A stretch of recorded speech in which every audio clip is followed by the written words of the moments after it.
श्री गणेशाय नमः. श्री स्वामी समर्थ. सुप्रभातम. नमस्कार. सिया ऑफिशियलवर आपले सुस्वागतम. योगेशं सच्चिदानंदं वासुदेवं व्रजप्रियं धर्मसंस्थापकं वीरं कृष्णं वंदे जगद्गुरुं. आज आपण महाभारतातल्या पहिल्या खंडातल्या आदिपर्वातले ययातीचे उपाख्यान हे पर्व पुढे वाचायला सुरुवात करूया.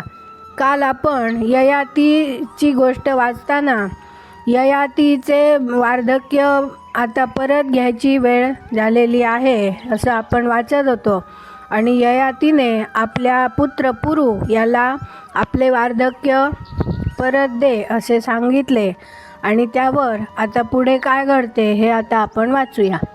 वैशंपायन म्हणाले, इतके बोलून नहुष पुत्र राजा ययातीने पुरूकडून आपली पूर्वीची वृद्धावस्था परत घेतली आणि पुरूनेही पित्याकडून आपले यौवन परत घेतले.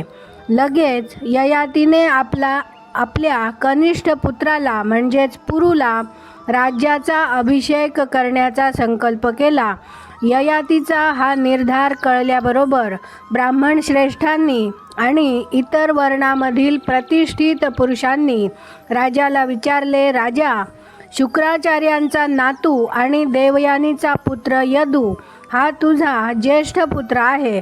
ज्येष्ठ पुत्राचा अधिकार डावलून तू कनिष्ठ पुत्राला राज्य द्यावयास उद्युक्त झाला आहेस. हा प्रकार तरी काय आहे? यदू हा तुझ्या सर्व पुत्रांमध्ये ज्येष्ठ आहे. त्याच्यापेक्षा धाकटा तुर्वसू आहे. शर्मिष्ठेचा ज्येष्ठ पुत्र द्रुह्यू, त्याच्यानंतर अनु आणि अनुनंतर सर्वात कनिष्ठ पुरू. तात्पर्य, यदू हा सर्वात ज्येष्ठ आणि पुरू हा सर्वात कनिष्ठ अशी वस्तुस्थिती असतानाही वयाने वडील असलेल्या पुत्रांचा राज्याचा अधिकार धुडकावून लावून सर्वांमध्ये कनिष्ठ असलेला पुत्र गादीचा वारस होऊ शकतोच कसा, असा आमचा तुला सवाल आहे. राजा, तू धर्माप्रमाणेच वर्तावेस हे बरे. यावर ययाती म्हणाला, ब्राह्मण हो आणि इतर वर्णामधील प्रतिष्ठित लोक हो, मी काय बोलतो ते नीट अवधान देऊन ऐका. देवयानीपासून झालेला यदू हा माझा ज्येष्ठ पुत्र असताना सुद्धा त्याला कधीच राज्य द्यावयाचे नाही असा निश्चय मला का करावा लागला ते सांगतो. यदू हा माझा ज्येष्ठ पुत्र खरा, पण माझ्या आज्ञेचे पालन करण्याचे त्याने नाकारले. जो पुत्र आपल्या पित्याच्या मनाविरुद्ध वागतो असा पुत्र सज्जनांना कधीच आवडत नाही.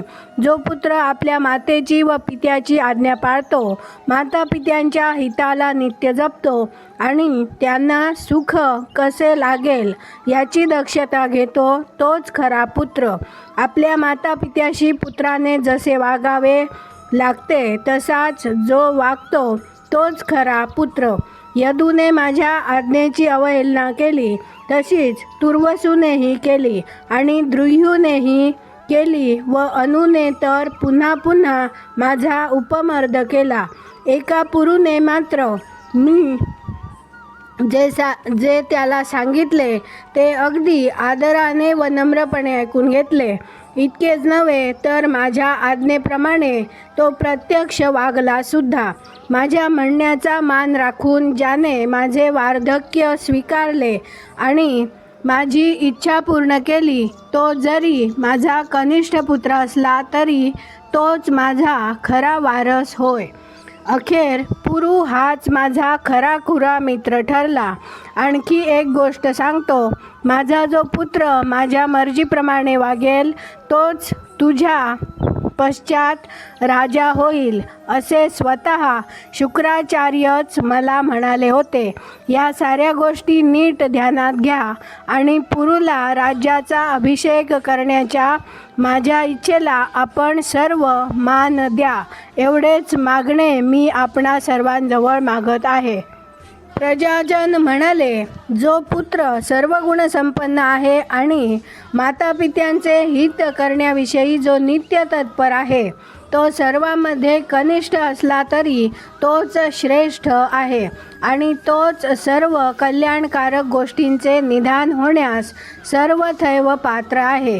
राजा, पुरू हा तुझा कनिष्ठ पुत्र असला तरी तो तुझ्या मनाप्रमाणे वागला आणि तुझे त्याने प्रिय केले म्हणून तोच या राज्याचा स्वामी होण्यास पात्र आहे. शिवाय शुक्राचार्यांनी तुला जो आशीर्वाद दिला आहे त्यावर काहीही बोलण्याची आमची ताकद नाही. वैशंपायन म्हणाले, नहुषपुत्र ययातीचे सर्व बोलणे विचारात घेऊन संतुष्ट झालेल्या नगरवासी आणि ग्रामवासी प्रजाजनांनी आपला निर्णय अशा प्रकारे त्याला कळविल्यावर त्याने आपल्या पुरू नामक कनिष्ठ पुत्राला राज्याभिषेक केला. पुरूला राज्य अर्पण केल्यानंतर ययाती राजाने वनवासात जाण्यासाठी यथाविधी दीक्षा घेतली आणि तो तपोधन ब्राह्मणांसमवेत तो आपल्या नगरामधून बाहेर पडला. ययातीच्या यदू नामक देवयानीपासून झालेल्या पुत्रापासून यादवांचे कुळ निर्माण झाले. तुर्वसूपासून यवनांचा वंश निर्माण झाला. द्रुह्यूचे पुत्र भोज झाले आणि अनुपासून म्लेच्छांचा वंश विस्तारला आणि ययातीच्या मागून राज्याचा वारस झालेल्या पुरूपासून पौरव वंश निर्माण झाला.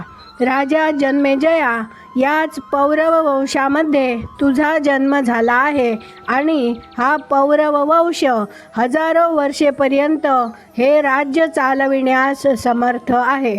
वैशंपायन म्हणाले, अशा प्रकारे त्या नहुषपुत्र ययाती राजाने आपल्या लाडक्या पुत्राला राज्याभिषेक केला आणि मोठ्या आनंदाने त्याने वानप्रस्थाश्रम स्वीकारला व तो मुनी झाला. व्रताचे अगदी काटेकोर पालन करून तो ब्राह्मणांच्या सहवासात राहू लागला.